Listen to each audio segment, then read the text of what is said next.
The most famous cartographer of all time is surely Gerard Mercator. You might know him as the creator of the Mercator projection, which is either the most useful or the most racist map projection in existence, depending on whether you think mathematical formulas judge people. The nice thing about the Mercator projection is that the compass bearings are consistent everywhere on the map. This might not be intuitive, but there's no other sort of map where the compass rose can be put anywhere on the map and be correct. That's why Google Maps and almost every other map used to navigate uses the Mercator projection. But his projection is not really Mercator's greatest gift to cartography. He solved a much more important problem that bedeviled early printed maps, and his efforts were so successful that, sadly, almost no one today remembers him for it. They don't even remember that it was ever even a problem. But at the time, it was a marvel. In terms of copies sold, the description of his solution was more popular than any map printed in his generation. Let me tell you the story. Here is one of my favorite maps from my collection. It's from 1525, the very early days of printed cartography. It's a map of Scythia Intra, nearer Scythia, North Central Asia. It's a woodcut. This whole map was carved out of a single slab of wood. That slab would get slathered with ink and then pressed onto the paper to make the image. It's the oldest form of printing, and at this point of time, the most popular for art and maps. And on this map, at the far north, is a little blurb of text, an Easter egg for the owner of the map. Let's zoom in. It's in Latin, of course, and composed in what is often called Gothic text, but it's better called Blackletter. This is the same sort of type that you see in the Gutenberg Bible, and almost everything else printed in these early days. The text you are seeing was actually produced by inserting metal type into the woodcut. That was a lot easier than carving all those letters by hand. Remember that in a woodcut, you have to carve away all the area where you don't want ink. It's not easy to do that with text like this. It's so much easier to cut out a whole block and replace it with metal type, already molded into the letters you want. So you'll see this technique used a lot in maps of this vintage, and they'll all be in this blackletter type. There were some technical advantages to blackletter. The thick strokes made for durable typepieces that took ink well, but mostly it was used in printing because Gutenberg's Bible used it. They were just following the standard. And Gutenberg used it because almost all handwritten Bibles were in blackletter. Gutenberg wanted his Bible to look just like a manuscript Bible, only better. And why was blackletter used in manuscripts? This may seem surprising, but it was quicker to write with. Remember that we're working with quill pens here. With blackletter, the same strokes are used over and over again, and almost all the hand movement is up and down. It's easy to learn, easy to do consistently, and just plain faster. And it looked pretty, in a way. It only had one small downside. It's just a little tough to read sometimes. Let me show you. We'll take this text, and to start, I'll just feed it into Google Translate. I've been impressed with how fast this tool is improving, so I was actually optimistic when I first tried this. Let's see how it does. Here are men who do not eat, but who love to crawl in the quarar, my Duraci and Rifia unter. Well, it got off to a good start, I suppose, but crawling in the quarar doesn't seem right. Now, I noticed the scan was a little tilted, and I wondered whether that might have thrown Google off. So I rotated the text a couple degrees, and sure enough, I got a little better answer. Here are men who do not eat, but are like a crooked tree and are repulsed. Still not really making sense. We're just going to have to go through this ourselves. I have a 3-inch thick Latin dictionary to work with. How hard can this be? First word, hic. Here. Next, looks like a word I can't say on YouTube, but the Latin for R is sunt, so that C is surely an S. Phew. Now, homs is French for men. I was tempted to think that this was some sort of intentional anachronism, but then I realized that this second M is not an M. It's an I-N. This is homines, which is Latin for men. And the trouble with blackletter starts to show. Next is non manducantes sed solo fumo.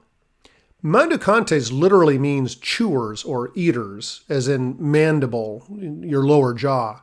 So men who are not eaters, but only fumes. Next, in qua carnes de roste sunt. Or is that quarar? Carrar? Neither makes any sense. But hold on, I know this word, carnes, as in chili con carnes, meat. So, make a note. Words can extend across two lines, and they didn't use hyphens to clue you in. The first time I read this, I parsed it as etola in quarar nes. At that point, I was really not liking Blackletter at all. De rocte presents a different problem. This is either de roste, misspelled, it should end in AE, or decocte, which should also end in AE. One means roasted, the other boiled. I'm going with boiled because that's what one does with meat in a pot.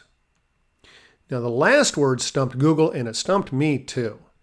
I had to hand this over to my friend, a Catholic priest who reads and speaks 6 languages and can translate Latin on the fly. He knew almost instantly that the last 2 bits were one word, and what I thought was an A, as in refia, was a CI, as in refici unter. They were refreshed. So it's, here you see people not eating, but solely by the fumes from the pot in which the meat was boiled, they are refreshed. Now, are you as frustrated with Blackletter as I am? There was an alternative, sort of. Stepping back about 100 years, before the printing press existed and books were all copied by hand, almost all manuscript copyists used blackletters for Bibles and religious works. But down in Italy, there started a new trend. When the Italians copied texts by the classical Latin and Greek authors, Cicero, Homer, and the like, which is what they did a lot, this being the Renaissance and all, they used a script that was meant to match what the Romans used to use. They called it the Lettera Antiqua, the antique script, and was much easier to read. But it wasn't for church works. They only used it on antique translations, that is, for Seneca and Plato and Ptolemy. There is an irony in that. When they were looking at old manuscripts to see how the Romans really wrote, they weren't looking at real Roman script. They were looking at books from the 9th and 10th centuries, written in what is now called Carolingian minuscule. They didn't base the Lettera Antiqua on the script of Caesar, but of Charlemagne. Now, I'm sure you're wondering where the great Mercator comes into the story. You know Mercator as the greatest cartographer of all time, but Mercator did not start at the top. He came from a modest background and unexceptional education, and in his first cartographic projects, he wasn't the cartographer, he was just the hired engraver. And the first thing he got to engrave? Not a map, but a globe. And this globe that Mercator got to work on differed from our map in one big way. It was printed by copperplate. Woodcuts, especially in the northern countries, were much more common. The big advantage that they had is they worked the same as ordinary text printing. We saw on our map how text could be added to a map very easily, and it also worked in reverse. You could add a map to a printed book page just as easily. Copperplates, on the other hand, worked in reverse. The engraver etched the image into the copper using a hard, sharp tool called a burin. And to print, the plate was slathered in ink and then wiped off, leaving ink in the grooves. The plate would then be pressed against the paper, which would soak up the ink out of the grooves. The nice thing about copperplate is that the details can be as fine as you can etch with your burin. You can do finer textures and stippling, but the printing process is the exact opposite of conventional printing, so you can't mix ordinary type with copperplate. All the text has to be etched with the burin.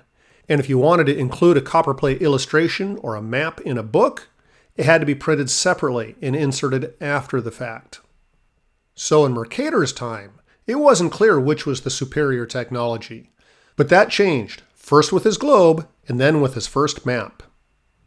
I don't have the globe, but scans of his first map are available online. It is a map of the Holy Land. If the map seems weird, note that north is to the right. In the upper left is Egypt, In the upper right is Phoenicia, roughly what is now Lebanon. I'll zoom in on a bit of text. Look at the difference. This even I can translate without any trouble. Ornatissimo viro, most decorated man. Francis Cranevelt. Caesaris invictus conciliario, the emperor's invincible counselor. Dedicatum. This is dedicated. So this is dedicated to the most decorated man, Francis Cranevelt, the emperor's invincible counselor. I admit that I looked up the Francisco Craneveldio. This map was a game changer. I don't think that anyone would argue that it wasn't the most gorgeously executed map to that time. It was maps like this that made Mercator famous in his time. That projection that we talk about today was just a minor side note in his career. Mercator was a perfectionist, and he had no rival in composition, interpretation, or originality. But sadly, being the best doesn't always get the bills paid. After completing his first few maps, all brilliant works, he was forced to step away from cartography for a brief time just to pay the bills. He took on a special publishing project, one that he could do quickly, print cheaply, and would appeal to a much broader audience than his maps. It was a book, a handbook actually, on how to write like Mercator. It wasn't the first calligraphic guide ever, but it was the first published outside Italy and the most popular in his time. It was called Letterum Latinum, the Latin letters. It was about 50 pages and included diagrams showing the proper angle of the letters, how to hold the pen, and how to cut the nib of the quill. The text itself is gorgeous. Amazingly, this is a woodcut. Mercator did it himself, an incredible display of his engraving skills. Did I mention that doing fine, isolated lines was really hard to do in a woodcut? He did it as a woodcut to save printing costs and to allow metal type to be used in places. Happily, the metal type was in the new style as well, not Blackletter, and this was one of the first books printed with italic text north of the Alps. The book helped Mercator's finances. More importantly for us map lovers, it also promoted a huge change in cartographic practices. Within a generation, woodcuts would become outdated, almost abandoned in favor of copperplates, and Blackletter would disappear entirely. Here's a map from one of Mercator's admirers, Abraham Ortelius, made just a generation later. This map has starred in a couple videos of mine. The latest one is this one, on the discovery of Hawaii. Yes, this is a map of Asia, and the video is about Hawaii, but trust me, they're connected in a very strange and illuminating way. Check it out. Ortelius didn't engrave this map personally. For that, he hired Franz Hogenberg, an outstanding artist and engraver. We have actually seen another work of his on this video. In addition to maps like this, he's also responsible for the portrait of Mercator I showed earlier. But let's look at his calligraphy now. We'll zoom in on a piece of text. As you can see, the engraving looks to be on a par with Mercator's. The text is clear and beautiful. You can see why Hogenberg's work is prized by collectors today. But is it objectively readable? I'll feed it into Google Translate and see if she agrees. Here's what Google sees. Oceanus Scythicus. The author Pliny is sweet, who says that there are many things in it, as also Mr. Paul Venetus, but neither the place or the number he gives. The deficiencies are all in Google. Dulcis means sweet when you're talking about food, but charming would be a better translation when it's describing a person. And translating insulis as things is just plain wrong. It means islands, and that should have been a gimme for Google. These mistakes aren't Hogenberg's fault. The text is beautifully legible.